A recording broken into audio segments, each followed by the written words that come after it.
Welcome back po sa Panahon TV, mga kababayan. Sa wakas, magandang balita po para sa ating lahat na wala na pong anumang bagyo o low pressure area na umiiral ngayon dito sa loob ng ating Philippine Area of Responsibility dahil nga po kahapon ay na-dissipate na o nalusaw itong low pressure area. Pero hindi naman po ibig sabihin nito ay wala na po tayong mararanasan mga pag-ulan. Kaya naman ngayon po, mahalaga malaman natin gaano kaya kalaki ang chance of rain na maaari nating maranasan sa mga susunod na mga oras. Tara at puntahan na po natin ang Project NOAA ng DOST.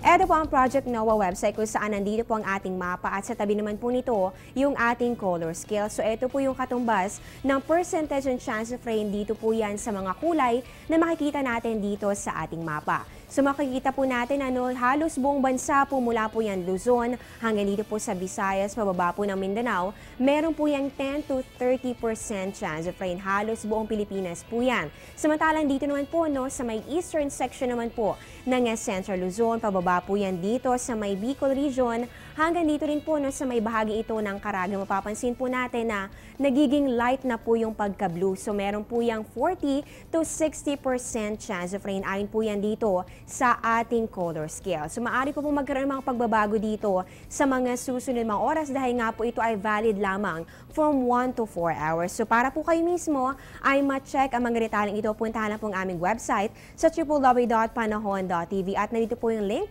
para mapuntahan ninyo ang Project NOAA ng DOST. Mamaya po malalaman na po natin ang extremes of temperature at ang relative humidity. Magbabalik pa po ang Panahon TV.